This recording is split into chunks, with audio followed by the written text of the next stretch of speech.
10월의 샌디에이고는 여전히 따뜻했습니다. 아침 햇살이 거실 창문으로 비스듬히 들어와 낡은 소파를 비추고 있었죠. 저는 커피를 한 모금 마시고는 노트북을 켰습니다. 매년 이맘때면 하는 일이었거든요. 인천행 항공권을 예매하는 일 말입니다. 마우스를 움직여 여행사 웹사이트에 접속했습니다. 출발일은 11월 중순, 귀국일은 2주 후. 늘 하던 대로 날짜를 입력하고 검색 버튼을 눌렀죠. 그런데 화면에 뜬 숫자를 보는 순간 제 손이 멈췄습니다. $3,200. 처음엔 제가 잘못 본 줄 알았습니다. 안경을 벗어 닫고 다시 화면을 들여다봤죠. 그러나 숫자는 변하지 않았습니다. 왕복 $3,200. 작년만 해도 $1,200였는데 말입니다. 다른 항공사는 어떤가 싶어 여러 사이트를 오갔습니다. 대한항공, 아시아나, 유나이티드. 어디를 봐도 비슷했습니다. $3,000 아래로는 찾을 수가 없었죠. 유류 할증료가 올랐다는 건 들었지만 이 정도일 줄은 몰랐습니다. 저는 서랍에서 계산기를 눌러봤습니다. 항공권 $3,200에 한국에서 쓸 돈 $2,000를 더하면 $5,200. 제가 받는 사회보장연금은 한 달에 $1,800입니다. 월세가 $850, 식비와 생활비로 $700, 의료보험료가 $250 나갑니다. 계산해보니 한 달에 저축할 수 있는 돈이 고작 $100 남짓이더군요. 오후가 되어도 저는 노트북 앞에 앉아 있었습니다. 계산기를 두드리고 항공권 사이트를 새로 고침하고 혹시나 하는 마음에 할인 쿠폰이라도 없나 찾아봤죠. 그러나 아무것도 달라지지 않았습니다. 해가 지고 방 안이 어두워져도 저는 불을 켜지 않았습니다. 그저 창밖을 내다보며 생각에 잠겼죠. 20년간 한 번도 거르지 않고 매년 10월이면 항공권을 예약했습니다. 11월 중순이면 인천공항에 내려 큰형을 만났고 작은형네 집에서 며칠 묵으며 동생과도 얼굴을 봤습니다. 그게 제 삶의 리듬이었거든요. 아내가 세상을 떠난 지 벌써 5년이 흘렀습니다. 심장마비였죠.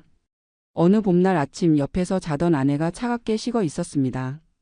그날 이후로 이 집은 너무 조용해졌습니다. TV를 켜놓아도 라디오를 틀어놓아도 적막했죠. 자식들은 각자 바쁘게 살고 있었고 저는 혼자였습니다. 그래서 한국에 가는 게 더 소중했는지도 모르겠습니다. 형제들을 만나면 어린 시절로 돌아가는 기분이었거든요. 큰형은 이제 73입니다.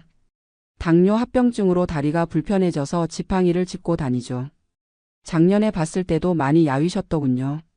작은형은 69인데 작년에 형수님을 먼저 보냈습니다. 제가 갔을 때 형은 혼자 넓은 집에 앉아 멍하니 TV만 보고 계셨죠. 여동생은 62입니다. 무릎이 안 좋아서 계단 오르기가 힘들다고 하더군요. 매년 한국에 갈 때마다 저는 형제들에게 용돈을 드렸습니다. 각각 100만 원씩. 조카들에게는 50만 원씩. 많은 돈은 아니지만 그게 제 자존심이었습니다. 미국에서 40년을 살며 악착같이 일해서 번 돈으로 고향에 계신 형제들을 챙기는 게 형으로서, 오빠로서 제 도리라고 생각했거든요. 그런데 이제 그 도리도 할 수 없게 됐습니다. 항공권 살 돈도 없으니까요. 창밖으로 저녁 노을이 번지고 있었습니다. 붉은 빛이 하늘을 물들이다가 서서히 어둠에 잠기는 모습을 보며 저는 한숨을 쉬었습니다. 올해는 한국에 못 가겠구나. 그렇게 생각하니 가슴 한켠이 텅 비는 것 같았습니다. 1982년 여름 저는 35의 나이에 이 땅에 왔습니다. 가방 하나에 $500를 넣고 김포공항을 떠날 때 아내와 어린 자식들이 손을 흔들던 모습이 아직도 눈에 선합니다. 1년만 있다 올게. 돈 벌어서 금방 돌아올게. 그렇게 약속하고 떠났지만 1년은 2년이 됐고 2년은 5년이 됐고 어느새 40년이 흘렀습니다. 샌디에이고 한인타운에 도착해서 제일 먼저 한 일은 일자리를 구하는 것이었습니다. 영어는 한마디도 못했지만 손은 쓸 수 있었죠. 세탁소에서 일을 시작했습니다. 새벽 5시에 일어나 밤 9시까지 다림질하고 옷을 개고 손님을 응대했습니다. 손가락에 물집이 잡히고 허리가 끊어질 것 같았지만 매달 가족에게 송금할 생각을 하면 견딜 수 있었습니다. 3년 후 아내와 자식들을 미국으로 데려왔습니다. 가족이 함께 좁은 원룸에서 살며 각자 할 수 있는 일을 했죠. 아내도 세탁소에서 일했고 큰아이는 학교 끝나면 배달 일을 도왔습니다. 10년을 그렇게 살았습니다. 쉬는 날 없이 휴가도 없이. 그렇게 모은 돈으로 작은 세탁소를 인수했습니다. 이제는 남의 밑에서 일하는 게 아니라 제 가게를 운영하게 된 거죠. 자식들은 하나둘 대학에 들어갔습니다. 큰아들은 버클리에, 딸은 UCLA에, 막내 아들은 뉴욕의 한 대학에 진학했습니다. 학자금을 대느라 허리가 휘었지만 자식들이 졸업장을 받는 모습을 볼 때는 그간의 고생이 다 보상받는 기분이었습니다. 10년 전 예순의 세탁소를 정리했습니다. 몸이 따라주지 않더군요. 허리 디스크가 심해져서 오래 서 있기가 힘들었고 손가락 관절도 뻣뻣해졌습니다. 가게를 팔아받은 $12만 이 작은 콘도를 샀습니다. 방 하나, 거실 하나, 부엌이 딸린 50평방미터 남짓한 공간. 하지만 40년 만에 처음으로 제 이름으로 된 집이었습니다. 아내와 함께 이곳에서 조용히 노년을 보내려 했습니다. 그러나 5년 전 봄 아내가 갑자기 떠났죠. 그날 아침은 평범했습니다. 아내는 부엌에서 커피를 끓이고 있었고 저는 신문을 읽고 있었습니다. 여보, 커피 줄까? 아내가 물었고 제가 응, 고맙다고 대답했죠. 그게 마지막 대화였습니다. 부엌에서 쿵 하는 소리가 났습니다. 달려가 보니 아내가 바닥에 쓰러져 있었죠. 구급차를 불렀지만 이미 늦었습니다. 심장마비였습니다. 의사는 고통 없이 가셨을 겁니다 라고 위로했지만 그게 무슨 위로가 되겠습니까? 장례식 후 자식들은 아버지, 우리 집에 오셔서 같이 살아요라고 했습니다. 하지만 저는 거절했죠. 나이 들어 자식들에게 짐이 되고 싶지 않았습니다. 큰아들은 샌프란시스코에서 IT 회사를 다니며 두 아이를 키우고 있었고 딸은 LA에서 간호사로 일하며 바쁘게 살았으며 막내 아들은 뉴욕에서 식당 매니저로 일하고 있었습니다. 다들 각자의 삶이 있는데 제가 끼어들 자리는 없다고 생각했습니다. 그래서 혼자 사는 법을 배웠습니다. 아침에 일어나 간단히 식사하고 근처 공원을 산책하고 한인 커뮤니티 센터에 가서 친구들을 만났습니다. 저녁에는 TV를 보다가 일찍 잠자리에 들었죠. 그렇게 하루하루가 지나갔습니다. 그러나 외로웠습니다. 밤이면 특히 그랬죠. 옆자리가 텅 비어 있다는 게 이렇게 쓸쓸한 줄 몰랐습니다. 그래서 한국에 가는 게 더 의미 있었던 것 같습니다. 형제들을 만나면 어린 시절 이야기를 나누며 웃을 수 있었거든요. 큰형은 제가 초등학교 때 싸움에 휘말렸을 때 대신 맞아준 이야기를 하고 작은 형은 함께 냇가에서 물고기 잡던 이야기를 꺼내고 여동생은 제가 몰래 용돈을 줘서 과자를 사 먹었던 추억을 떠올리곤 했습니다. 그럴 때면 제가 다시 어린아이가 된 것 같았습니다. 고향 친구들도 만났습니다. 5명이 함께 미국 이민을 꿈꿨었죠. 저만 실제로 떠났고 나머지 넷은 한국에 남았습니다. 매년 만나면 친구들은 너는 성공했다고 말했지만 저는 그렇게 생각하지 않았습니다.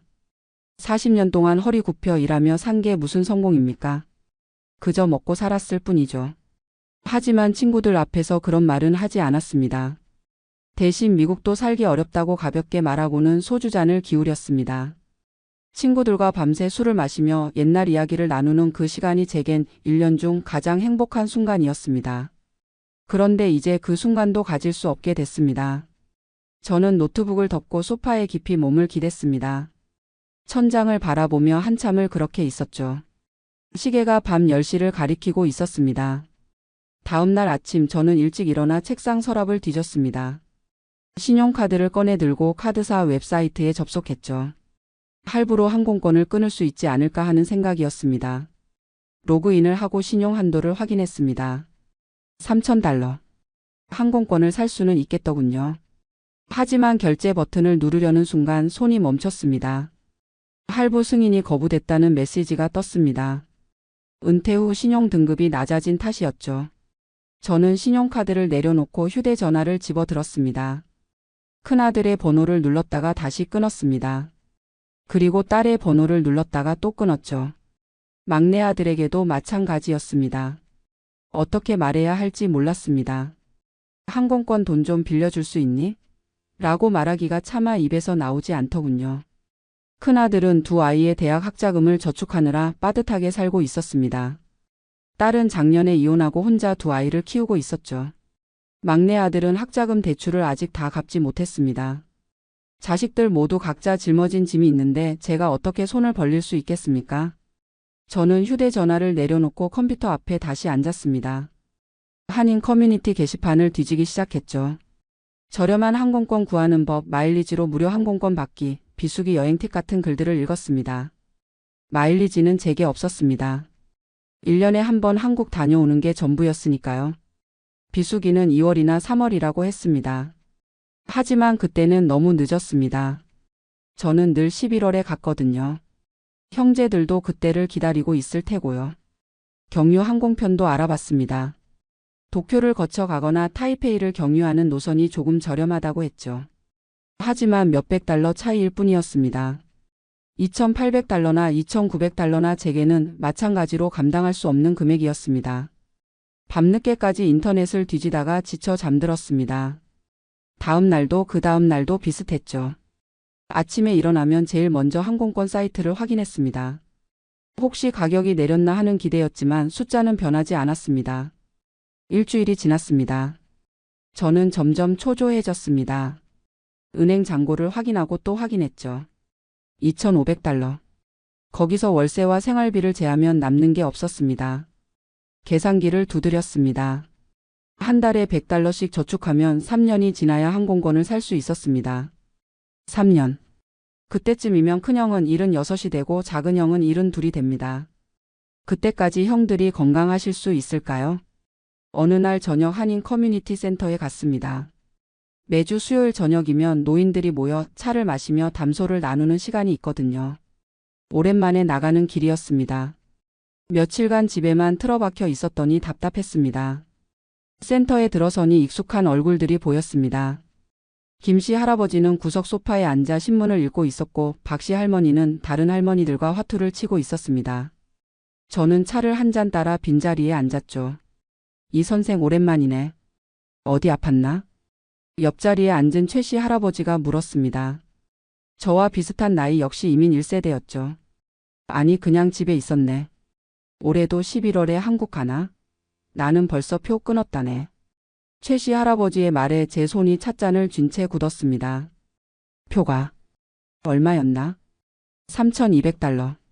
작년보다 2배 올랐더군. 어쩔 수 없지 뭐.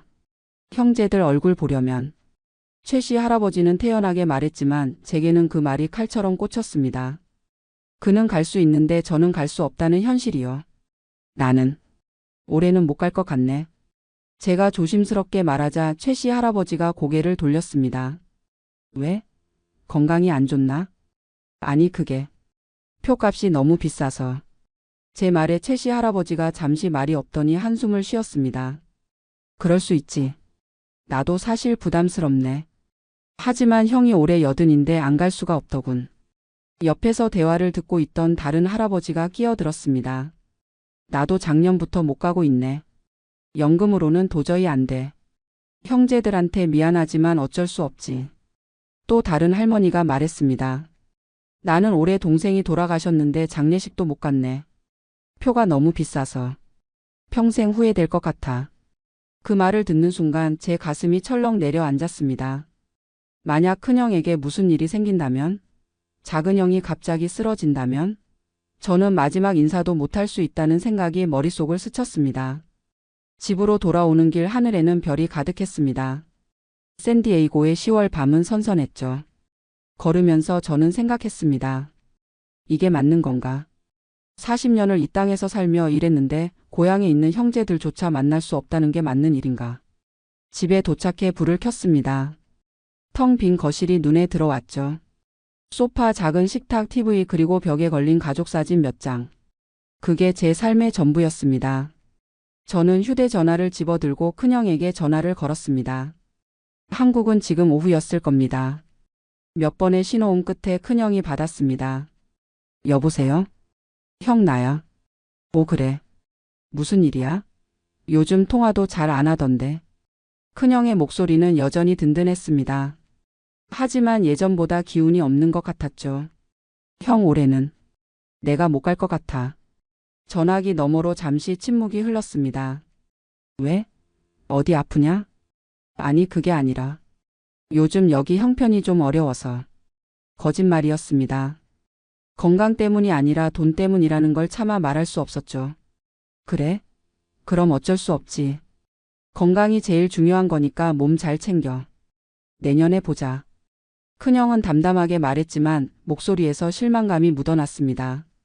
형 미안해. 꼭 내년에는 갈게. 그래 알았어.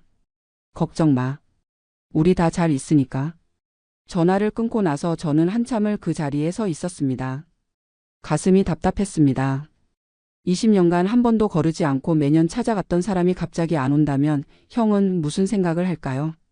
정말 건강 때문이라고 믿을까요? 아니면 다른 이유가 있다고 의심할까요? 그날 밤 저는 잠을 이룰 수 없었습니다. 천장을 바라보며 새벽까지 뒤척였죠. 창밖으로 희미한 새벽빛이 스며들 때까지 눈을 감지 못했습니다. 일요일 아침 저는 평소보다 일찍 일어났습니다. 옷을 차려입고 한인 성당으로 향했죠. 몇 년 전부터 가끔 미사에 참석하곤 했습니다. 신자는 아니었지만 조용히 앉아 있으면 마음이 편안해졌거든요. 성당에 도착하니 이미 사람들이 모여 있었습니다. 저는 뒷자리에 조용히 앉았죠. 미사가 시작됐고 신부님이 강론을 시작했습니다. 오늘 복음에서 예수님은 말씀하십니다. 가족은 함께 있을 때만 가족이 아니라 서로를 생각할 때 가족입니다. 물리적 거리가 우리를 갈라놓을 수는 있지만 마음의 거리는 우리 스스로 선택하는 것입니다. 그 말을 듣는 순간 제 가슴이 뛰었습니다. 마치 신부님이 제게 직접 하는 말 같았죠. 미사가 끝난 후 저는 신부님께 다가갔습니다. 신부님은 60대 초반쯤 되어 보이는 온화한 인상의 분이었습니다. 신부님, 상담을 좀 부탁드려도 될까요? 물론입니다. 사무실로 가시죠. 작은 사무실에서 저는 제 이야기를 털어놓았습니다. 항공권이 비싸서 한국에 못 가게 된 것, 형제들에게 거짓말을 한 것, 자식들에게도 차마 말하지 못한 것. 신부님은 조용히 듣고 계시다가 말씀하셨습니다. 이 선생님, 형제분들에게 솔직하게 말씀하시는 게 어떨까요? 거짓말로 관계를 유지하는 것보다 진실로 이해받는 것이 훨씬 건강합니다. 형제분들도 이해하실 겁니다. 하지만 자존심보다 중요한 건 진심입니다. 형제분들은 선생님의 돈이 아니라 선생님을 보고 싶어 하실 겁니다. 신부님의 말이 마음에 와닿았습니다. 저는 고개를 끄덕이고 성당을 나왔습니다. 그날 저녁 저는 용기를 냈습니다. 컴퓨터를 켜고 영상통화 앱을 실행했습니다. 큰형, 작은형, 여동생 3명에게 모두 연락을 했죠. 다 같이 얼굴 보며 이야기하자고 했습니다. 저녁 8시 화면에 형제들의 얼굴이 하나씩 떠올랐습니다. 큰형은 안경을 쓰고 화면을 들여다보고 있었고 작은형은 환하게 웃으며 손을 흔들었으며 여동생은 오빠 잘 보여? 라고 물었습니다. 다들 잘 지내지? 제가 먼저 말을 꺼냈습니다. 형제들이 고개를 끄덕였죠. 그런데 오늘 할 말이 있어서 이렇게 연락했어. 사실은 말을 꺼내려니 목이 메었습니다. 한참을 텍사스 휴스턴의 한인마트 창고는 새벽 6시면 형광등이 켜집니다. 저는 그 불빛 아래서 플라스틱 상자에 담긴 시금치 더미를 바라보고 있었습니다. 손목에는 파스를 붙이고 압박 붕대를 감았습니다. 오른손으로 시금치를 쥐려고 할 때마다 손목에서 전기가 흐르는 듯한 찌릿한 통증이 올라왔지만 저는 표정 하나 변하지 않고 묵묵히 한 움큼씩 시금치를 집어 누런 잎을 골라냈습니다. 옆자리 동료가 제 손목을 보더니 물었습니다. 옥순 씨 손목 많이 아파 보이는데 병원 가봤어요? 저는 웃으며 대답했습니다. 괜찮아요. 나이 먹으면 다 아픈 거지 뭐. 하지만 손목의 통증은 점점 심해져서 야채를 쥐는 것조차 힘겨워지고 있었습니다. 새끼손가락과 약지가 저릿저릿 감각이 둔해지는 느낌이었습니다. 휴식 시간에 화장실로 갔습니다. 혼자 손목을 주무르며 속으로 되뇌었습니다. 조금만 더 버티자. 지난달 전기세 고지서가 $180, 렌트비가 $850, 처방약이 $120였습니다. 머릿속으로 계산하면 소셜 시큐리티 $1200로는 절대 부족했습니다. 이 일을 그만두면 생활이 불가능했습니다. 1년 전 아들이 한국에서 저를 불렀습니다. 엄마, 미국 오면 날씨도 좋고 여유롭게 사실 수 있어요. 아들은 텍사스에서 IT 엔지니어로 일하고 있었습니다. 저는 한국에서 식당에서 30년을 일하다 무릎 관절이 나빠져서 그만뒀고 국민연금은 월 40만 원으로 생활이 불가능했습니다. 미국 오면 아들이 도와줄 거라 믿고 그린카드를 받아왔습니다. 막상 와보니 아들은 회사 일로 바빴고 며느리는 냉담했습니다. 석 달이 지나자 며느리가 말했습니다. 어머니, 우리 집도 모기지 내야 하고 애들 학원비도 만만치 않아요. 어머니 용돈은 어머니가 벌어 쓰시는 게 어때요? 저 아들도 미안한 듯 말했습니다. 엄마, 미안해요. 미국은 한국이랑 달라서 부모 모시는 게 쉽지 않아요. 원룸 렌트비만 내줄게요. 한인 커뮤니티에서 만난 같은 처지의 할머니들이 말했습니다. 우리 다 그렇게 살아요. 일 안 하면 못 살아요. 그렇게 한인마트 일자리를 소개받았습니다. 면접 보러 갔을 때 마트 사장이 걱정스러운 얼굴로 물었습니다. 나이가? 일이 좀 힘든데 괜찮으시겠어요? 저는 자신 있게 대답했습니다. 제가 한국에서 평생 일했어요. 힘든 거 괜찮아요. 그때는 몰랐습니다. 69살의 몸으로 매일 8시간씩 반복 동작을 하는 것이 얼마나 무리인지. 마트에서 일한 지 8달째 되던 날 처음으로 손목 통증이 시작됐습니다. 아침에 일어났을 때 오른손이 뻣뻣하고 손가락이 제대로 움직이지 않았습니다. 처음에는 어제 일을 너무 많이 해서 그런가 보다 하고 넘겼지만 며칠이 지나도 증상이 사라지지 않았습니다. 오히려 악화됐습니다. 야채 다듬다가 갑자기 손에 힘이 풀려서 시금치 묶음을 바닥에 떨어뜨렸습니다. 마트 사장이 제게 말했습니다. 옥순 씨 요즘 실수가 잦네요. 집중 좀 해주세요. 저녁에 집에 돌아와 라면을 끓이려고 냄비를 들었는데 손목에서 찌릿한 통증과 함께 냄비를 놓쳐버렸습니다. 바닥에 쏟아진 뜨거운 물을 보며 불안감이 커졌습니다. 이게 뭐지? 왜 이러지? 밤에는 손목 통증 때문에 잠을 설쳤습니다. 새벽 3시에 일어나 손목을 주무르며 눈물이 났습니다. 다음날 한인 클리닉에 갔습니다. 코페이 $50를 냈습니다. 의사가 손목을 만져보고 간단한 테스트를 한 후 말했습니다. 손목 터널증후군 같은데 일단 소염제 처방하고 손목 보호대 착용하세요. 증상 지속되면 정형외과 가봐야 합니다. 약국에서 처방약에 $35, 손목 보호대에 $25를 썼습니다. 하지만 손목 보호대를 차고 일하니까 작업 속도가 느려져서 마트 사장 눈치가 보였습니다. 결국 보호대를 빼고 일했습니다. 소염제를 먹으면서 2달을 더 버텼지만 증상은 계속 악화됐습니다.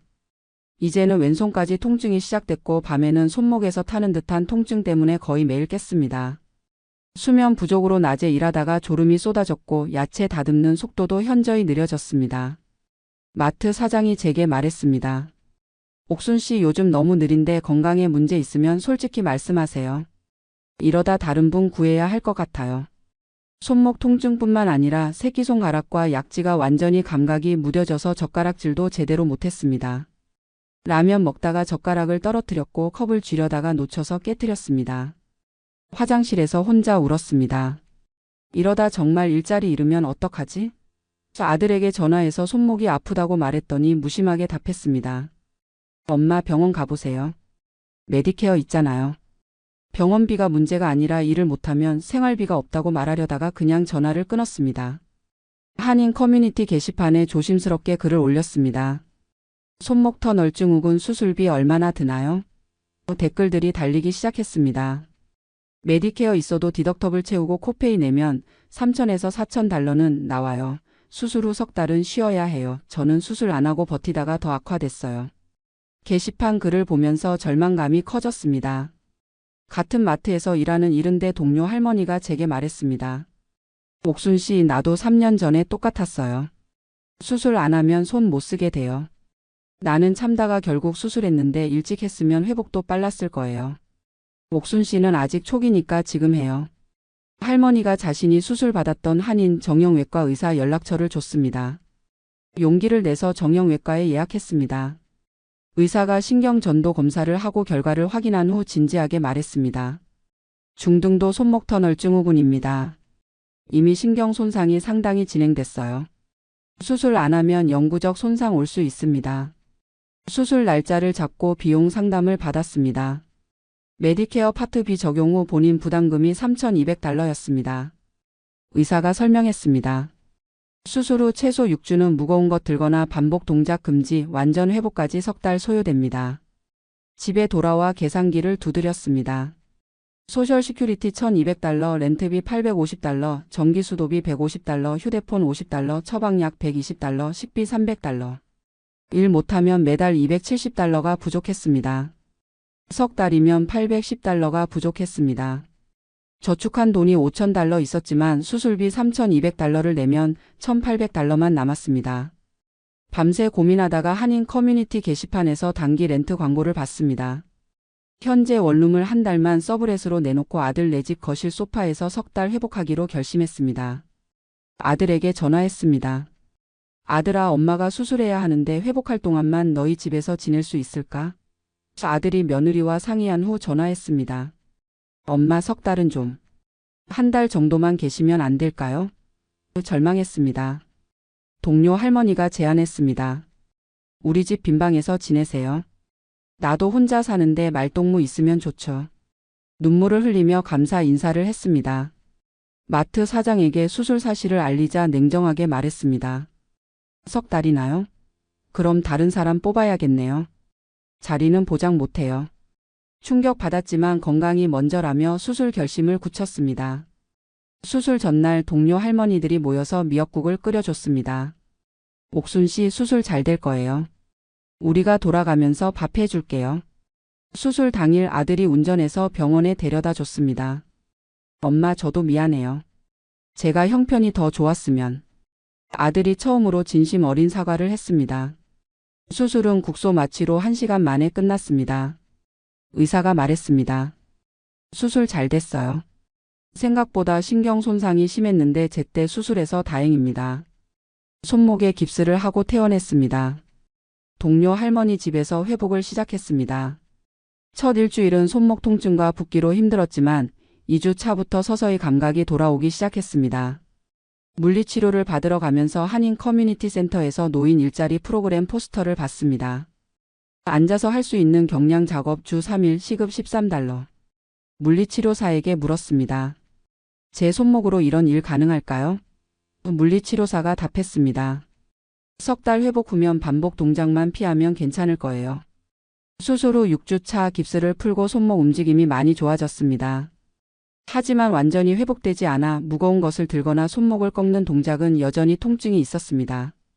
저축 $1,800가 바닥났고 동료 할머니 집에서 더 이상 신세지기 미안해서 원룸으로 복귀를 결심했습니다. 렌트비 $850를 내고 나니 소셜 시큐리티로 남은 돈이 $350였습니다. 식비와 전기세, 휴대폰 요금을 내면 마이너스였습니다. 절박한 마음에 한인 커뮤니티 센터의 노인 일자리 프로그램에 지원했지만 답변이 왔습니다. 대기자가 많아서 석 달은 기다려야 합니다. 다른 한인마트에 이력서를 넣었지만 모두 거절당했습니다. 나이가 많고 최근 수술했다는 이유였습니다. 한인식당 청소 일자리도 알아봤지만 손목 수술한 사람은 곤란하다며 번번이 거절당했습니다. 절망적인 상황에서 예전 마트에 전화했습니다. 사장님, 제가 다시 일할 수 있을까요? 마트 사장의 냉정한 대답이 돌아왔습니다. 옥순 씨, 이미 다른 분 뽑았어요. 그분도 잘하고 계시고요. 한인 커뮤니티 게시판에 절박하게 글을 올렸습니다. 69세 손목 수술 회복 중 일자리 구함. 하지만 아무 연락이 없었습니다. 진짜 적은 특정 인물이 아니라 노인을 소모품으로 보는 노동시장의 구조였고 회복 중인 몸으로는 어떤 일도 구할 수 없는 잔혹한 현실이었습니다. 집에 앉아서 절망하던 중 한인 커뮤니티 센터에서 전화가 왔습니다. 옥순 씨, 갑자기 한 분이 그만두셔서 자리가 났어요. 다음 주부터 나오실 수 있어요? 기적처럼 얻은 기회였습니다. 노인 일자리 프로그램은 연방정부 지원 사업으로 주 3일 하루 4시간 앉아서 할 수 있는 간단한 조립 작업이었습니다. 화장품 샘플을 포장하는 일이었습니다. 시급 $13, 주 12시간으로 월 $624였습니다. 소셜 시큐리티 $1,200와 합치면 $1,824로 간신히 생활할 수 있었습니다. 첫 출근날 같은 프로그램에서 일하는 다른 한인 할머니 할아버지들과 인사했습니다. 모두 비슷한 사연들이었습니다. 아들, 딸한테 손 벌리기 싫어서 소셜 시큐리티만으론 못 살아서 집에만 있으면 우울해서. 조립 작업은 손목에 무리 없이 할 수 있는 단순 반복이었지만 앉아서 할 수 있고 속도 압박도 없어서 훨씬 수월했습니다. 물리치료도 꾸준히 받으며 손목 상태가 지속적으로 호전됐습니다. 석 달 후 물리치료 마지막 날 물리치료사가 말했습니다. 옥순 씨, 정말 많이 좋아지셨어요. 이제 일상생활은 무리 없을 거예요. 단 하루 8시간씩 손목 쓰는 일은 절대 안 됩니다. 그날 저녁 아들이 오랜만에 전화했습니다. 엄마, 그동안 제가 너무 무심했어요. 이제부터 매달 $300씩 보내드릴게요. 며느리가 둘째를 임신해서 마음이 여유로워졌다고 했습니다. 안정을 찾은 지 6개월 후 연방정부 예산 삭감으로 노인 일자리 프로그램이 축소된다는 공지가 왔습니다. 50명 중 20명만 남기고 나머지는 계약 종료라고 했습니다. 근속 기간과 출석률, 작업 능력 평가로 선발한다고 했습니다. 저는 근속 기간이 짧아서 불안했습니다. 평가 날짜를 기다리며 매일 완벽하게 작업하려고 노력했지만 긴장과 스트레스로 손목 통증이 재발했습니다. 밤에 손목이 다시 저리기 시작했습니다. 또 시작인가? 병원 가기도 무서웠고 평가에서 불이익 받을까봐 아무에게도 말하지 못했습니다. 평가 결과 발표 날 제 이름이 계속 고용 명단에 없었습니다. 탈락이었습니다. 프로그램 담당자가 말했습니다. 옥순 씨 정말 죄송해요. 근속 기간이 짧아서 어쩔 수 없었어요. 다음 기회에 다시 지원해 보세요. 집에 돌아와 소파에 주저앉아 눈물을 흘렸습니다. 다시 원점으로 돌아온 느낌이었습니다.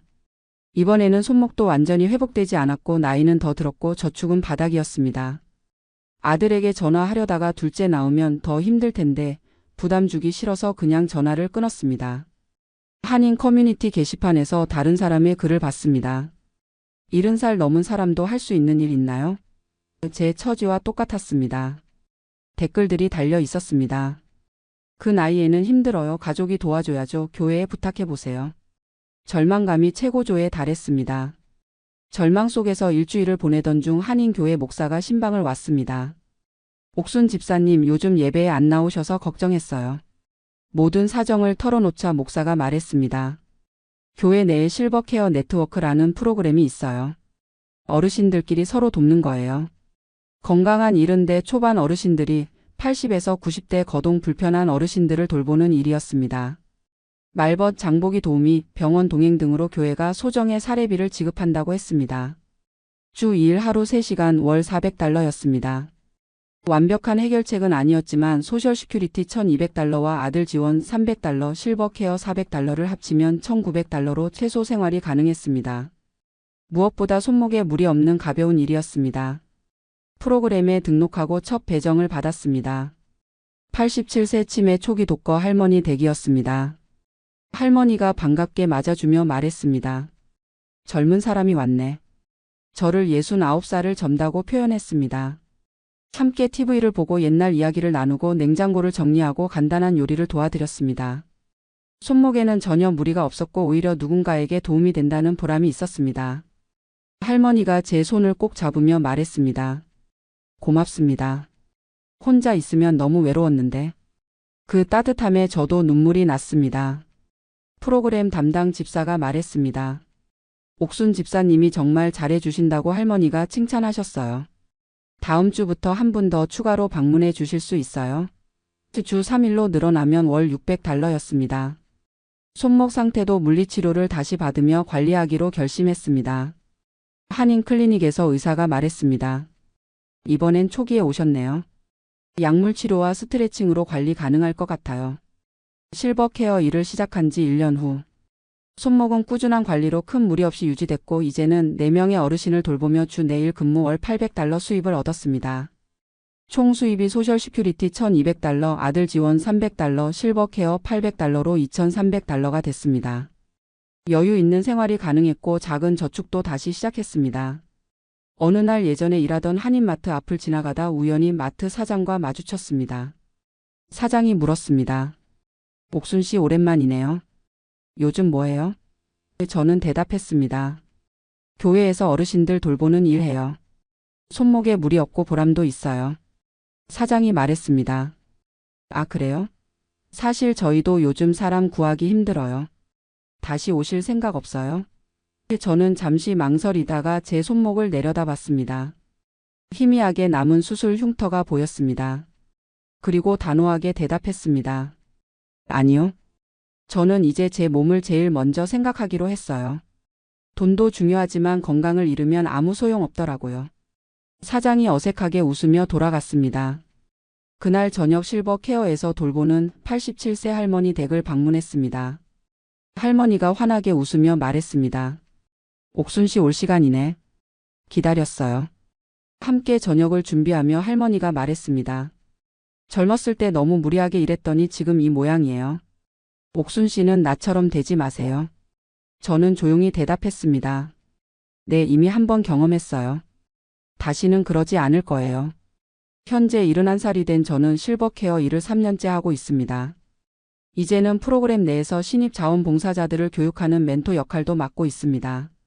손목은 완전히 회복되지는 않았지만 적절한 휴식과 스트레칭, 정기 검진으로 잘 관리되고 있습니다. 한 달에 한 번 물리치료를 받으며 손목 상태를 체크합니다. 원룸에서 혼자 살지만 더 이상 외롭거나 불안하지 않습니다.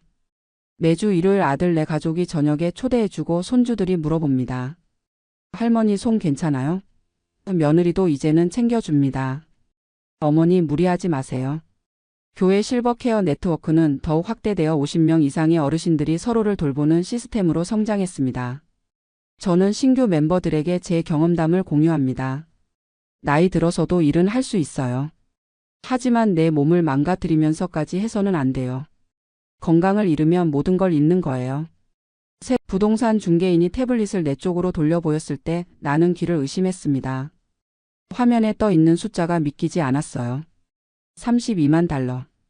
2024년 가을 LA 한인타운 콘도 2층 거실의 낡은 소파에 앉아 그 숫자를 바라보는데 머릿속이 하얘졌습니다. 현재 시세가 이 정도 됩니다. 이 지역 비슷한 평수 콘도들이 다 비슷한 수준이에요. 중개인은 조심스러운 말투로 설명했지만 내 귓가에는 울림처럼만 들렸습니다. 옆에 앉은 아내가 먼저 반응했어요. 뭐라고요? 10년 동안 관리비만 해도 6만 달러 넘게 냈는데 집값이 떨어졌다는 말이에요. 아내의 목소리가 떨렸습니다.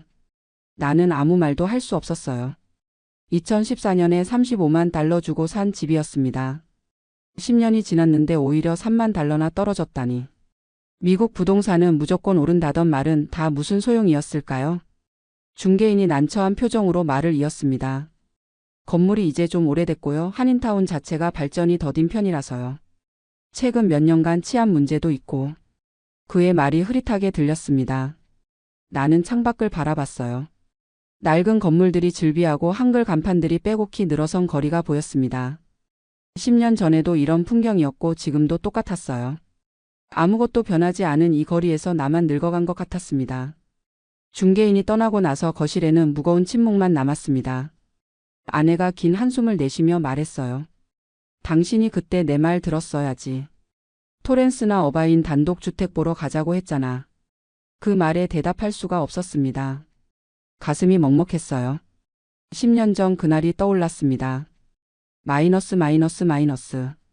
2014년 봄이었습니다. 서울 은평구 아파트 베란다에서 마지막으로 내다본 풍경이 아직도 눈에 서네요. 22년간 담임 회사에서 명예퇴직을 하고 퇴직금 1억 2천만 원을 손에 쥐었을 때의 막막함이 기억납니다. 그 돈이 많아 보였지만 앞으로 어떻게 살아야 할지 막막하기만 했어요. 아파트는 당시 시세로 3억 정도 했습니다. 빚 없이 깨끗한 집이었어요. 팔면 4억 2천만 원을 손에 쥘 수 있었죠. 형이 전화로 말했습니다. 영호야, LA 와. 일자리 많고 집값도 계속 오른다. 나도 10년 전에 와서 이제 단독주택 샀어. 형의 목소리에는 자신감이 묻어났습니다. 미국에서 성공한 사람의 여유가 느껴졌어요. 그때 외동딸이 말했습니다. 아빠, 저도 미국 와서 대학원 다시 다닐래요. USC 한번 지원해 볼게요. 딸의 미래. 그 한마디가 모든 결정을 내리게 만들었습니다. 평생 모은 돈을 들고 새로운 땅으로 가는 게 두렵지 않다면 거짓말일 거예요. 하지만 딸을 위해서라면 나는 무엇이든 할 수 있었습니다. LA 공항에 도착한 날 형이 마중을 나왔습니다. 차를 타고 가는 길에 본 LA의 풍경은 낯설었어요. 낮은 건물들, 끝없이 펼쳐진 도로, 그리고 어디서나 볼 수 있는 야자수들. 형이 한인타운의 낡은 아파트 단지로 차를 몰았습니다. 일단 여기서 렌트부터 하면서 적응해. 월 1,800달러야. 짐을 풀며 아내가 조용히 말했습니다. 생각보다 오래된 동네네. 나도 그렇게 느꼈지만 형을 믿기로 했습니다. 형은 이미 미국에서 10년을 산 사람이니까요. 하지만 매달 1,800달러씩 나가는 렌트비를 보며 가슴이 답답해졌습니다. 한국 돈으로 계산하면 한 달에 200만 원이 넘는 돈이었어요. 이렇게 쓰다가는 가져온 돈이 금방 바닥날 것 같았습니다. 6개월이 지났을 때 나는 집을 사기로 결심했습니다. 형에게 말했어요. 형님, 나도 집 좀 알아보려고요. 형이 고개를 끄덕였습니다. 그래, 토렌스나 어바인 단독주택이 좋은데 최소 60만 달러는 있어야 해. 나는 계산해 봤습니다. 한국에서 가져온 돈을 달러로 바꾸면 약 38만 달러 정도였어요. 여기서 렌트비로 쓴 돈을 빼면 35만 달러 정도 남았습니다.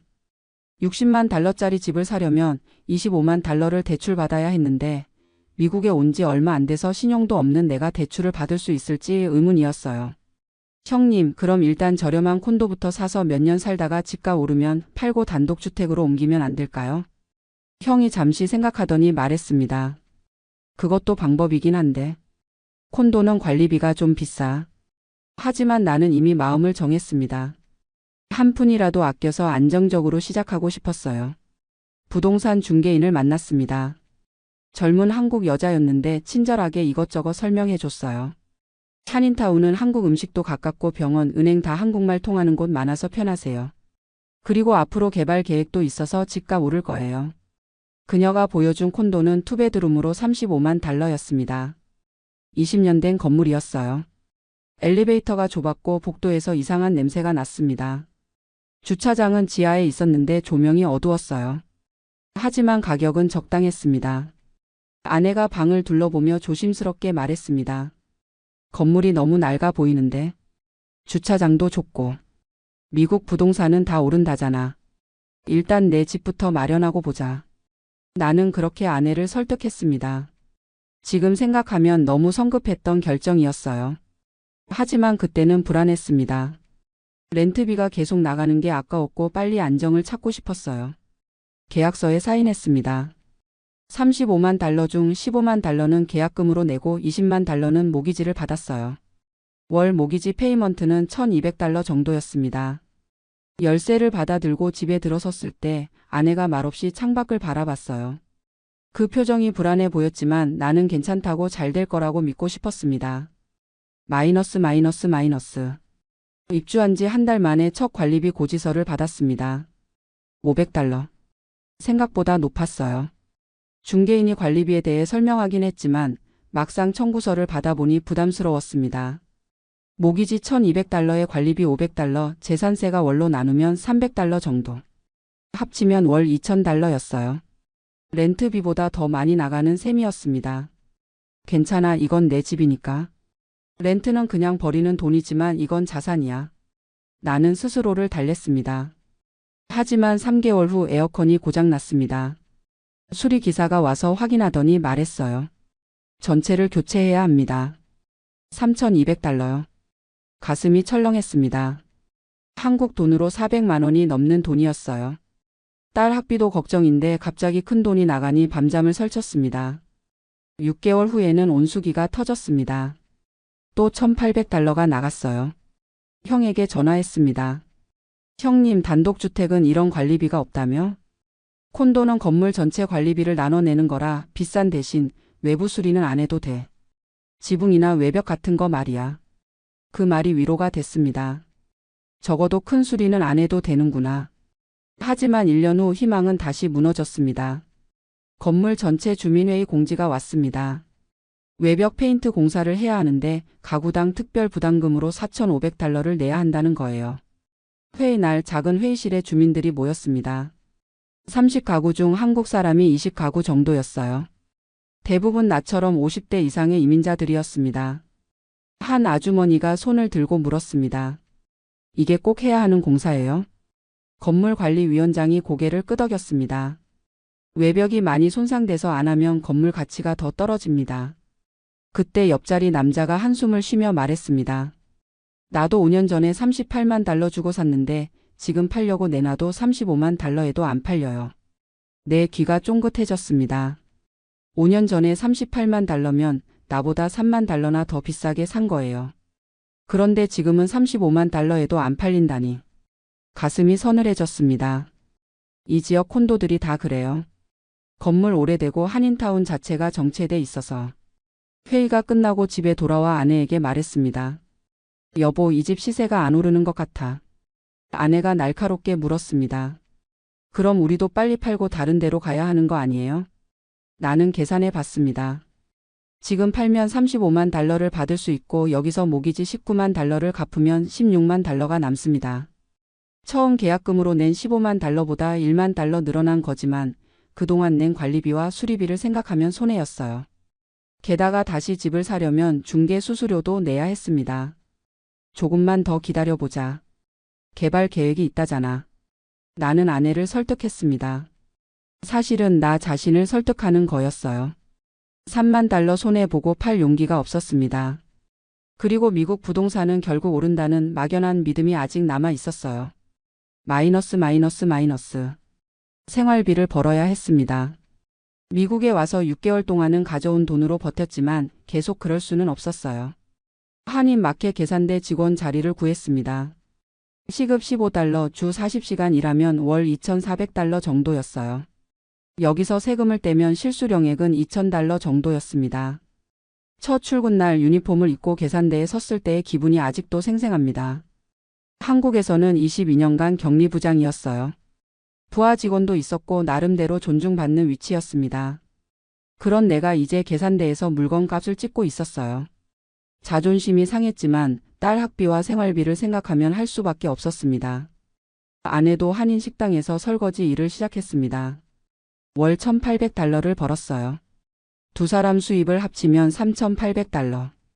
여기서 모기지 1,200달러, 관리비 500달러, 재산세 300달러, 공과금 200달러를 빼면 1,600달러가 남았습니다. 식비, 기름가, 자동차 보험, 핸드폰 요금 등등을 쓰고 나면 저축할 돈은 거의 없었어요. 그런데 진짜 문제는 딸의 학비였습니다. USC 대학원에 합격했다는 소식에 온 가족이 기뻐했어요. 하지만 학비를 확인하고 충격을 받았습니다. 1년에 6만 달러가 넘었어요. 한국 돈으로 환산하면 8천만 원 수준이었습니다. 아빠, 제가 학자금 대출 받을게요. 딸이 조심스럽게 말했지만 나는 고개를 저었습니다. 아니야, 내가 빚지고 시작하면 안 돼. 아빠가 뭐든지 할 테니까 공부 열심히 해. 한국에서 가져온 돈으로 딸의 학비를 냈습니다. 첫 해 6만 달러, 둘째 해 6만 5천 달러. 2년 만에 12만 5천 달러가 나갔어요. 남은 돈은 8만 달러 정도였습니다. 그 돈마저 생활비로 조금씩 쓰다 보니 3년 차가 되었을 때는 거의 바닥이었어요. 어느 날 형네 집에 초대받아 갔습니다. 토렌스의 단독주택이었어요. 마당이 있고 차고가 2개 달린 집이었습니다. 형이 말했습니다. 나 이 집 10년 전에 85만 달러 주고 샀는데 요즘 시세가 120만 달러래. 35만 달러가 올랐다는 거였습니다. 나는 억지로 웃으며 말했어요. 형님은 운이 좋으시네요. 내가 그때 나랑 같이 단독주택 샀으면 벌써 큰돈 벌었을 텐데. 왜 그렇게 급하게 콘도를 샀어? 형의 말에 대답할 수가 없었습니다. 집에 돌아오는 차 안에서 아내가 말없이 창밖을 바라봤어요. 그 침묵이 어떤 말보다 무거웠습니다. 주변 한인들에게 물어봤습니다. 2014년부터 2024년까지 LA 단독주택 평균 가격은 거의 2배 가까이 올랐다고 했어요. 하지만 한인타운 오래된 콘도는 거의 제자리이거나 오히려 떨어진 경우가 대부분이라는 거였습니다. 내가 선택을 잘못했다는 걸 깨달았지만 이미 늦었어요. 밤에 잠이 안 와서 천장을 바라보며 생각했습니다. 만약 그때 형 말대로 토렌스 단독주택을 샀다면 어땠을까? 60만 달러짜리 집을 사려고 25만 달러 대출을 받았을 테고 지금쯤 그 집이 100만 달러는 됐을 거예요. 40만 달러를 번 셈이니까 경제적으로 훨씬 나았을 겁니다. 하지만 되돌릴 수는 없었어요. 시간을 되돌릴 수 있다면 얼마나 좋을까요? 마이너스. 2019년 가을 딸에게서 전화가 왔습니다. 아빠, 제가 실리콘밸리 회사에 합격했어요. 가슴이 벅차 올랐습니다. 2년간 대학원 다니며 얼마나 힘들어했는지 알았거든요. 연봉은 12만 달러였어요. 미국에서는 중간 정도지만 우리 가족에게는 큰 돈이었습니다. 아빠, 이제 제가 도와드릴게요. 매달 2,000달러씩 보내드릴게요. 아니야, 내 돈은 내가 저축해. 아빠가 저 학교 보내주셨잖아요. 이제 제 차례예요. 딸의 목소리에 눈물이 났습니다. 미국까지 와서 고생한 보람이 있구나 싶었어요. 매달 2,000달러가 들어오면서 숨통이 트였습니다. 빚을 갚지는 못해도 적어도 적자는 면할 수 있었어요. 그때 코로나가 터졌습니다. 2020년 봄 세상이 멈춘 것 같았어요. 한인 마켓은 장사가 잘 됐습니다. 사람들이 집에서 요리를 많이 하니까요. 하지만 아내가 일하던 식당은 문을 닫았습니다. 아내의 수입이 끊겼어요. 다행히 연방정부에서 실업수당과 각종 지원금이 나왔습니다. 그걸로 어떻게든 버텼어요. 그리고 뉴스에서 부동산 이자율이 사상 최저로 떨어졌다는 소식을 들었습니다. 지금이 집 살 절호의 기회다. 주변에서 다들 그렇게 말했습니다. 집을 사거나 재용자를 받는 사람들이 많았어요. 형이 전화했습니다. 영호야, 내 콘도 재용자 받아서 현금 좀 빼내. 그 돈으로 단독주택 계약금 보태면 어때? 은행에 문의해 봤습니다. 35만 달러 집에 모기지가 17만 달러 남았고 재용자 하면 5만 달러 정도 현금으로 뺄 수 있다고 했어요. 희망이 생겼습니다. 5만 달러면 단독주택 계약금에 보탤 수 있을 것 같았어요. 단독주택을 알아보기 시작했습니다. 토렌스는 100만 달러, 어바이는 90만 달러를 호가했어요. 계약금으로 20만 달러는 있어야 했고 나머지 70만 달러를 대출받아야 했습니다. 월 모기지 페이먼트를 계산해 보니 3,500달러 정도 나왔어요. 우리 부부 수입으로는 감당이 안 됐습니다. 딸의 도움을 받아도 모기지 심사를 통과할 수 있을지 불확실했어요. 무엇보다 두려운 건 만약 이를 잃으면 어떻게 하나 하는 거였습니다. 그냥 여기서 계속 살자. 결국 그렇게 결론을 내렸습니다. 아내가 한숨을 쉬며 말했어요.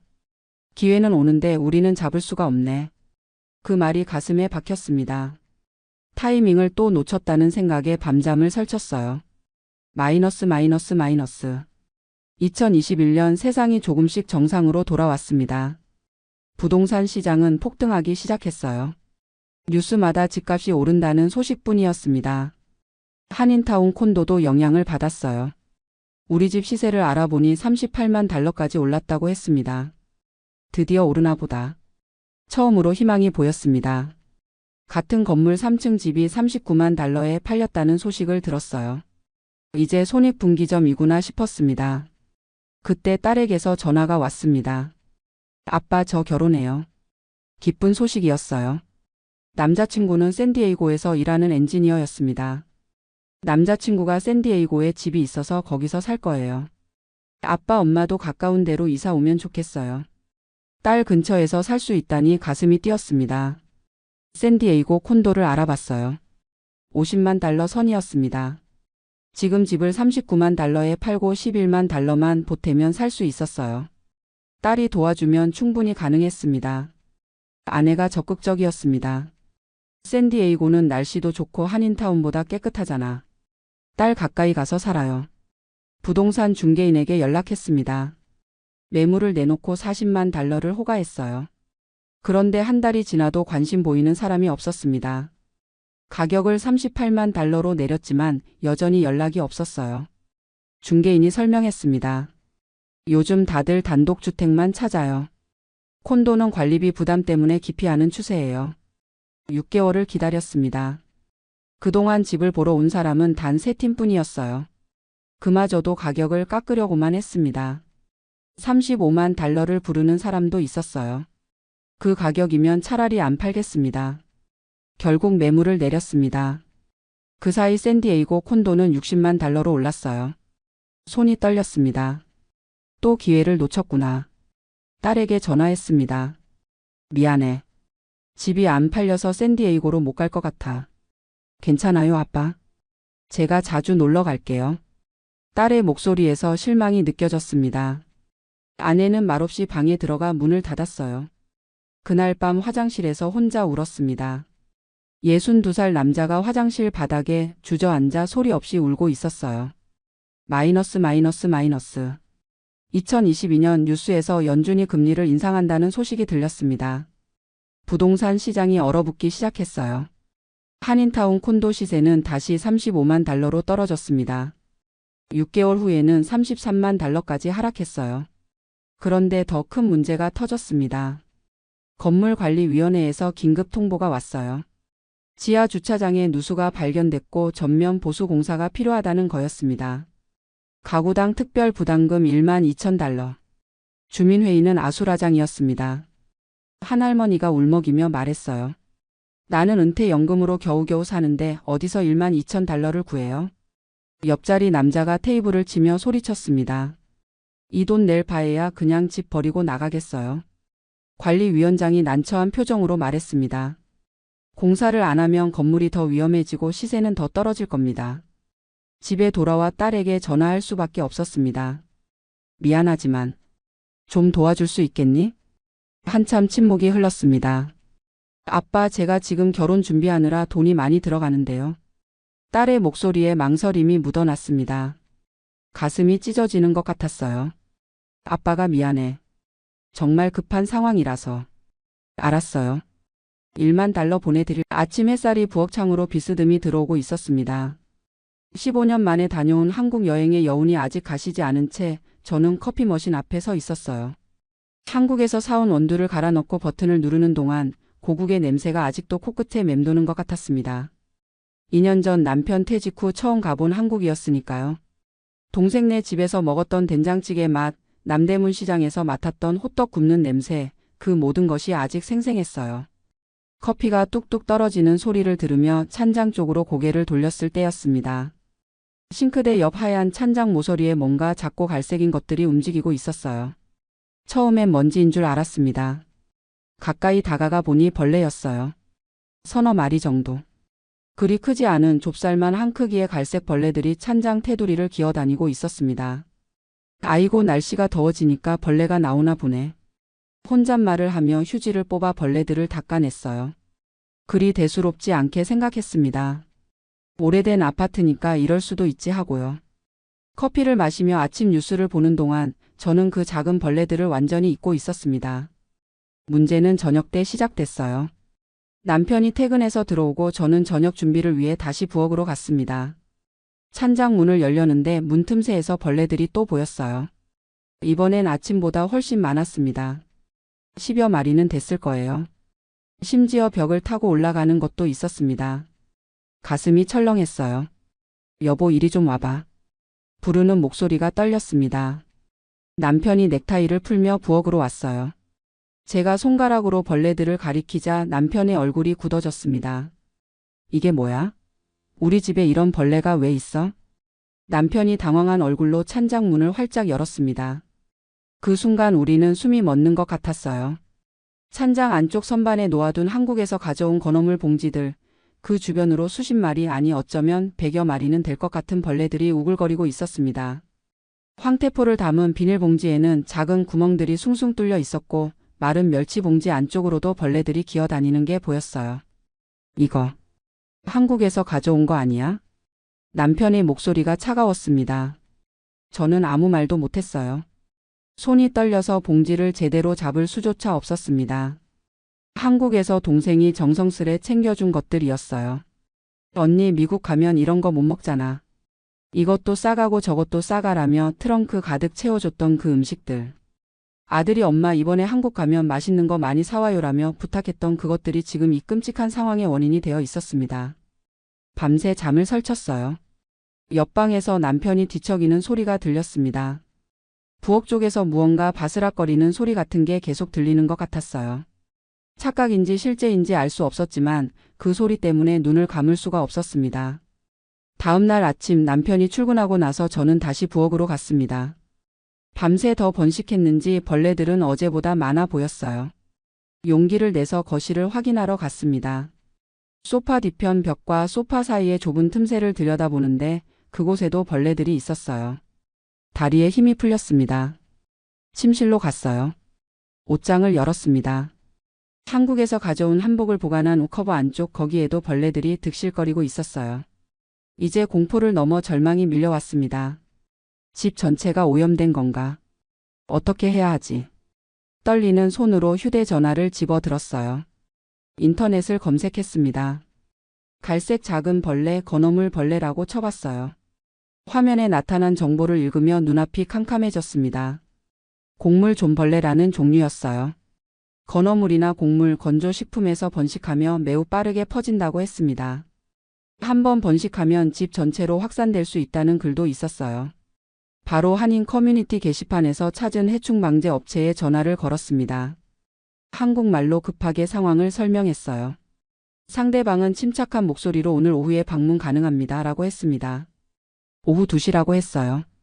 그 몇 시간이 며칠처럼 느껴졌습니다. 시계를 보며 집안을 서성였어요. 벌레들이 보일 때마다 휴지로 닦아냈지만 소용없었습니다. 닦아내는 족족 다른 곳에서 또 나타났어요. 점심도 먹을 수가 없었습니다. 부엌에 가는 게 무서워졌어요. 오후 2시 정각 초인종이 울렸습니다. 문을 열자 50대로 보이는 한국인 남자가 서 있었어요. 안녕하세요. K방역입니다. 그는 작은 가방을 들고 들어와서는 능숙한 손놀림으로 집안 구석구석을 살펴보기 시작했습니다. 찬장을 열어보고 옷장을 확인하고 심지어 환풍구까지 들여다봤어요. 그의 얼굴이 점점 심각해지는 게 보였습니다. 20분쯤 지났을까요? 그가 저를 돌아보며 입을 열었어요. 이거 완전히 번식한 거예요. 벽 틈새, 환풍구, 심지어 천장까지 올라갔을 수 있어요. 그의 말에 무릎이 꺾일 것 같았습니다. 소파에 주저앉았어요. 집 전체를 훈중 소독해야 하는데 최소 3일간 집을 비워야 하고 비용이 만만치 않을 겁니다. 얼마나 드나요? 목소리가 잠겨서 잘 나오지 않았습니다. 그는 잠시 계산기를 두드리더니 종이에 숫자를 적어서 보여줬어요. 5,000달러. 그 숫자를 보는 순간 머릿속이 하얘졌습니다. 이렇게 비싸요?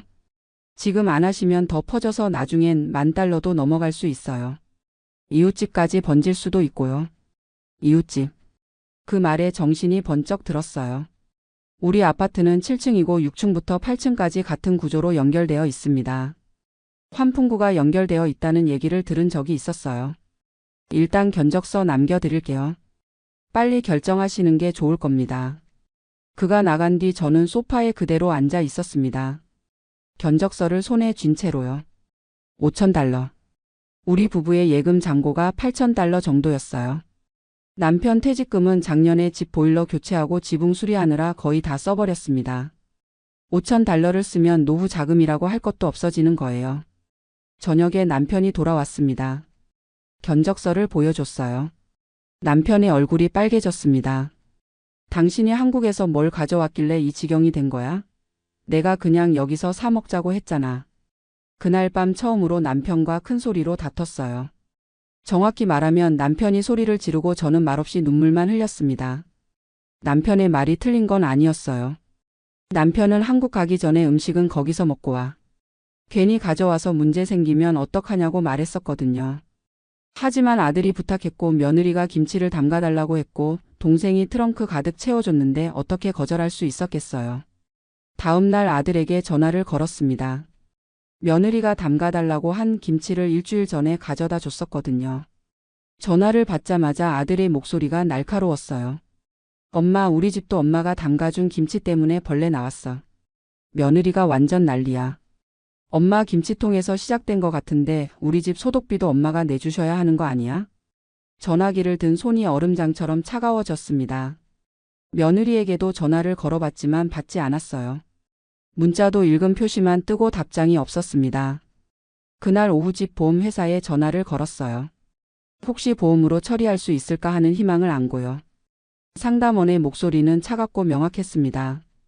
고객님이 불법으로 반입한 식품에서 발생한 해충 피해는 보험 적용 대상이 아닙니다. 불법 반입. 그 단어가 귓가에 맴돌았어요. 한국 공항에서 세관 신고서를 작성할 때가 떠올랐습니다. 식품 반입 항목에 체크를 할까 말까 망설였었어요. 하지만 줄이 길었고 다들 대충 쓰는 것 같았고 검사받는 사람도 별로 없어 보였습니다. 뭐 이 정도쯤이야 하는 마음으로 체크하지 않았어요. 보스턴 공항에서도 가방을 열어보라고 했을 때 가슴이 철렁했지만 검사관이 대충 훑어보고는 괜찮습니다 라며 통과시켜줬었죠. 그때 휴, 다행이다라고 생각했던 게 이제 와서 부메랑이 되어 돌아왔습니다.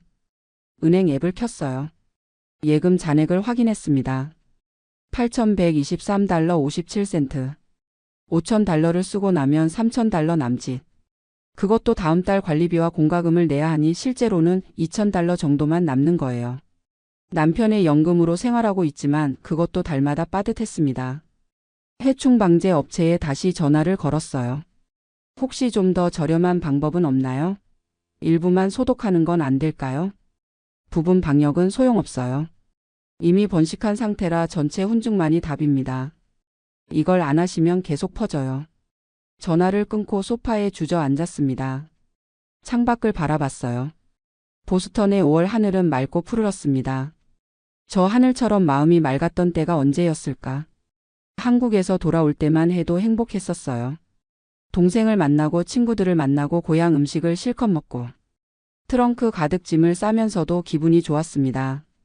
이게 다 가족을 위한 거라고 생각했으니까요. 이틀이 지났습니다. 결정을 못 내리고 있는데 6층에 사는 김 여사한테 전화가 왔어요. 김 여사는 우리 아파트에 입주한 지 10년이 넘은 분으로 가끔 복도에서 마주치면 인사를 나누는 사이였습니다. 현숙 씨, 우리 집에도 벌레가 나왔어요. 혹시 현숙 씨 집에서 시작된 거 아니에요? 관리사무소에서 6층부터 8층까지 전부 조사한대요. 전화를 끊고 나니 손발이 떨렸어요. 머리끝까지 열이 올랐습니다. 이웃까지 피해를 입었다니. 다음 날 아침 우편함에 아파트 관리사무소에서 보낸 공문이 들어 있었어요. 손이 떨려서 봉투를 뜯는 것도 힘들었습니다. 편지를 펼쳤어요. 7층 705 거주자의 부주의로 인한 해충 발생으로 6층부터 8층까지 총 12가구가 피해를 입었습니다. 원인 제공자는 배상 책임이 있으니 관리사무소로 연락 바랍니다. 편지를 든 채로 그대로 주저앉았어요. 바닥이 차가웠지만 느껴지지 않았습니다. 12가구. 한 가구당 $2,000씩만 청구해도 $24,000. 우리 집 $5,000 합치면 거의 $30,000. 평생 모은 돈으로도 감당할 수 없는 금액이었어요. 그날 밤 한숨도 못 잤습니다. 남편은 제 옆에 누워 있었지만 등을 돌린 채 말이 없었어요. 사이에 보이지 않는 벽이 쌓인 것 같았습니다. 새벽 4시쯤 되었을까요? 침대에서 일어나 거실로 나왔어요. 소파에 앉아 휴대전화로 인터넷을 검색했습니다. 해충 피해 배상 책임, 이웃 피해 보상 같은 단어들을 쳤어요. 그러다가 한 광고를 발견했습니다. 해충 피해 배상 책임 무료 법률 상담. 한인 변호사 사무실이었어요. 시간을 보니 새벽 4시 20분. 전화할 수 있는 시간이 아니었습니다. 번호를 메모해 두고 아침이 되길 기다렸어요. 아침 9시 정각에 전화를 걸었습니다. 접수하는 분이 친절하게 받더니 변호사님이 오전 11시에 시간 되신다는데 방문 가능하세요? 라고 물었어요. 당연히 간다고 했습니다. 11시 전에 변호사 사무실에 도착했어요. 차이나타운 근처의 작은 빌딩 3층이었습니다. 대기실에 앉아 있는데 손바닥에 땀이 흥건했어요. 10분쯤 기다렸을까요? 40대 중반으로 보이는 안경 쓴 남자 변호사가 나와서 저를 사무실로 안내했습니다. 모든 상황을 설명했어요. 한국 방문, 식품 반입, 세관 미신고, 벌레 발생, 이웃 피해, 보험 거부까지. 말하는 내내 목이 메었지만 참았습니다. 변호사는 메모를 하면서 가끔 고개를 끄덕였어요. 다 듣고 난 변호사가 안경을 고쳤으며 말했습니다. 세관 신고를 안 하신 게 문제네요. 하지만 실제로 그 짐에서 벌레가 나왔다는 과학적 증명이 없으면 전적인 책임을 물기 어렵습니다. 과학적 증명이요? 네. 벌레의 종류를 확인하고 그게 한국에서만 있는 종인지 아니면 여기에도 있는 종인지 감정을 받아야 해요. 일단 해충 감정을 받아보세요. 변호사가 명함을 한 장 건네줬습니다. 전문 해충 감정 업체 연락처였어요. 집으로 돌아오는 길에 그 업체에 전화를 걸었습니다. 감정 비용은 $300였어요. 적지 않은 돈이었지만 지푸라기라도 잡는 심정으로 의뢰했습니다. 이틀 후에 온다고 했어요. 그 이틀 동안 집에 있는 게 지옥 같았습니다. 벌레들은 계속 늘어났고 남편은 말을 거의 하지 않았어요. 아들한테서도 연락이 없었습니다. 며느리는 여전히 전화를 받지 않았고요. 감정업체 직원이 왔어요. 젊은 백인 남자였는데 전문가다운 모습으로 벌레 샘플을 채취했습니다. 현미경으로 관찰하고 사진도 찍었어요. 일주일 후에 결과가 나온다고 했습니다. 그 일주일이 1년처럼 느껴졌어요. 매일 우편함을 확인했고 이메일을 열어봤습니다. 일주일째 되는 날 오후 이메일로 감정서가 도착했어요. 손이 떨려서 마우스를 제대로 클릭하기도 힘들었습니다. 감정서를 열었어요. 전문 용어들이 가득했지만 중요한 부분을 찾아 읽었습니다. 해당 곡물 존벌레 ST그램 OBIUM PANICUM는 북미 지역에도 자생하는 종으로 특정 원산지를 단정할 수 없음. 단, 건어물류에서 주로 발견되는 종이므로 식품 보관 상태 불량이 원인일 가능성 높음. 가슴이 뛰었어요. 특정 원산지를 단정할 수 없다. 즉 한국에서 온 벌레라고 확정할 수 없다는 뜻이었습니다. 감정서를 프린트하고 바로 변호사에게 전화를 걸었어요. 변호사님, 감정서 나왔는데 특정 원산지를 단정할 수 없대요. 아, 그거 좋은 결과네요. 이걸로 방어할 수 있습니다. 일단 관리사무소에 제출해 보세요. 감정서를 들고 관리사무소로 갔습니다. 관리인은 40대 백인 여성이었는데 제 얘기를 듣더니 난색을 표했어요. 하지만 정 씨 댁이 7층에서 제일 먼저 신고가 들어왔고요. 정 씨가 최근에 한국 다녀온 것도 다들 알고 있어요. 그래도 과학적 증거가 없잖아요. 이 감정서를 보세요. 목소리를 높였습니다. 평소에 저라면 상상도 못할 일이었어요. 하지만 지금은 절박했습니다. 일단 전체 회의를 소집하겠습니다. 피해 입은 가구들이 다 모여서 얘기해야 할 것 같네요. 사흘 후 토요일 오후 2시에 아파트 1층 커뮤니티룸에서 회의가 열렸습니다. 12가구 중 10가구가 참석했어요. 저는 남편과 함께 갔습니다. 회의실에 들어서는 순간 모든 시선이 저한테 집중됐어요. 그 눈빛들이 차갑고 날카로웠습니다. 관리인이 회의를 시작했어요. 상황을 설명하고 저한테 발언 기회를 줬습니다. 저는 떨리는 목소리로 감정서를 설명했어요. 과학적으로 제 집이 원인이라고 증명된 게 아닙니다. 여러분 집도 식품 보관을 잘못했을 수 있어요. 그 말이 끝나자마자 8층에 사는 백인 남성이 벌떡 일어섰어요. 우리 집도 피해를 입었는데 누군가는 책임져야 하지 않겠습니까? 당신이 한국에서 뭘 가져왔는지 다들 알고 있어요. 분위기가 험악해졌습니다. 6층 김 여사도 현숙 씨, 우리도 피해자예요. 소독비가 얼마나 드는데요? 라며 목소리를 높였어요. 다른 사람들도 하나둘 말을 보탰습니다. 저와 남편은 그 자리에 앉아 있는 게 고문 같았어요. 결국 관리인이 중재에 나섰습니다. 일단 각자 자기 집 소독비는 본인 부담으로 하시고 원인 규명은 법적으로 하시는 게 어떻겠습니까? 그 말에 잠깐 조용해졌어요. 그리고 몇몇 사람들이 고개를 끄덕였습니다. 회의는 그렇게 끝났어요. 집으로 돌아오는 엘리베이터 안에서 남편이 한숨을 쉬었습니다. 이제 어떻게 하려고? 남편의 목소리에는 원망이 섞여 있었어요. 저는 대답할 수가 없었습니다. 일주일이 지났습니다. 어느 금요일 오후 우편함에 법원 봉투가 들어 있었어요. 가슴이 철렁 내려앉았습니다. 봉투를 뜯었어요. 소장이었습니다. 6층 김 여사를 비롯한 5가구가 공동으로 소송을 제기한 거예요. 정현숙의 부주의로 인한 재산 피해 배상 청구. 청구 금액은 총 1만 달러. 각 가구당 2,000달러씩. 소장을 들고 그 자리에 주저앉았어요. 손에서 종이가 떨어졌습니다. 얼마나 그렇게 앉아 있었을까요? 현관문이 열리는 소리가 들렸어요. 남편이 퇴근한 거였습니다. 남편이 저를 보더니 급히 다가왔어요. 왜 바닥에 앉아 있어? 무슨 일이야? 소장을 가리켰습니다. 남편이 집어들어 읽더니 얼굴이 하얘졌어요. 바로 다음 날 변호사를 만났습니다. 소장을 보여주자 변호사가 침착하게 말했어요. 승소 가능성은 50대 50입니다. 하지만 변호사 비용만 최소 5,000달러는 들 거예요. 솔직히 합의를 권장합니다. 합의요? 네. 합의금으로 적당히 타협하는 게 현실적이에요.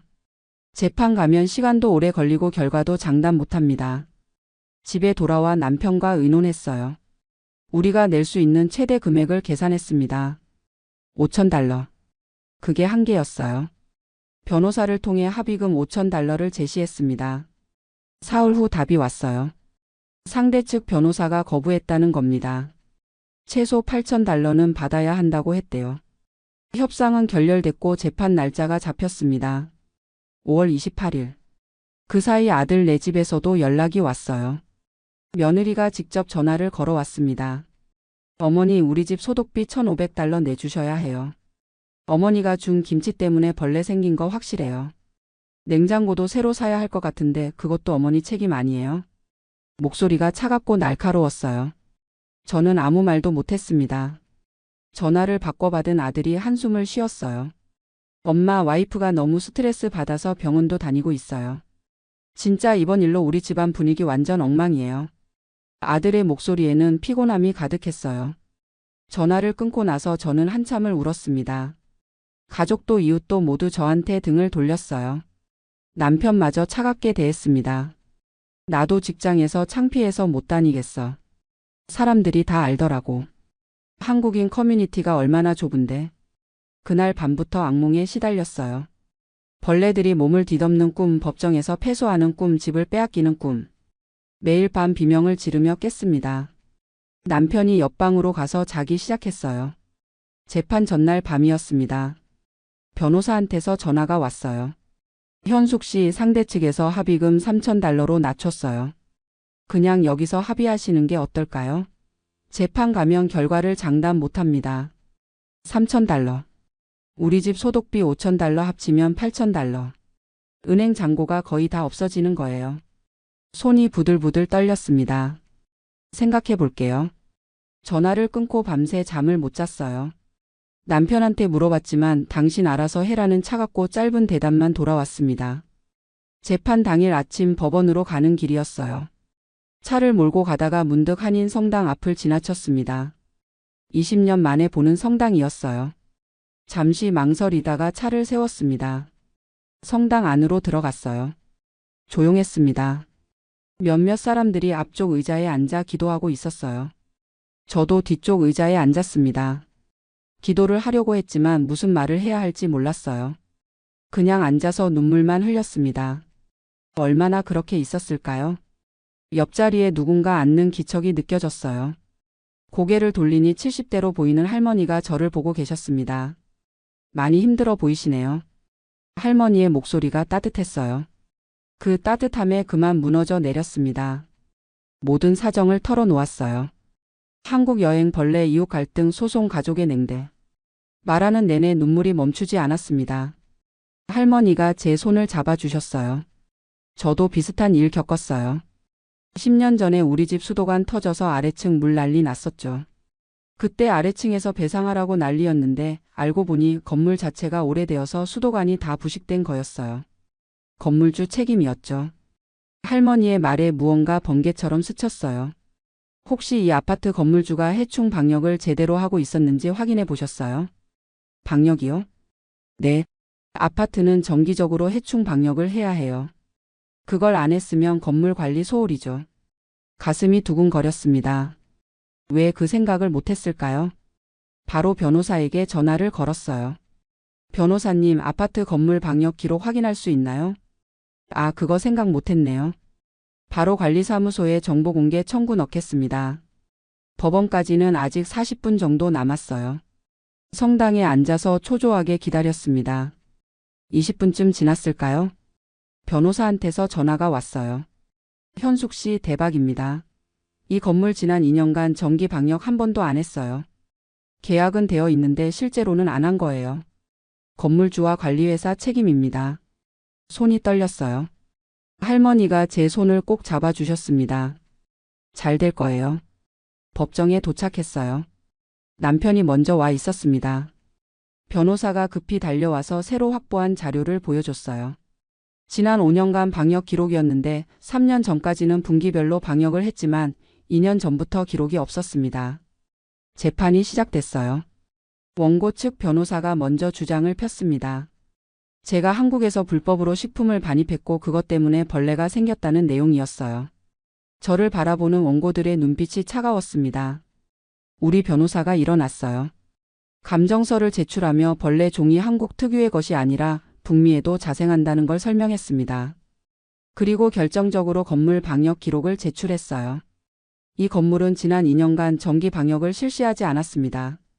계약은 되어 있으나 실제 방역은 이루어지지 않았고 거주자들에게는 방역 완료 공문까지 허위로 발송했습니다. 판사가 관리회사 측 변호사를 불렀어요. 이것에 대해 설명해 보시오. 관리회사 변호사가 당황하며 말을 더듬었습니다.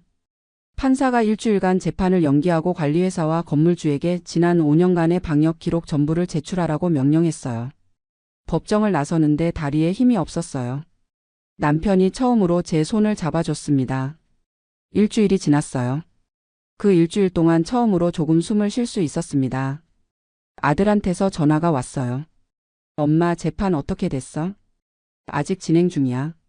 그런데 아파트가 방역을 안 했다는 게 밝혀졌어. 정말요? 그럼 엄마 잘못이 아닐 수도 있다는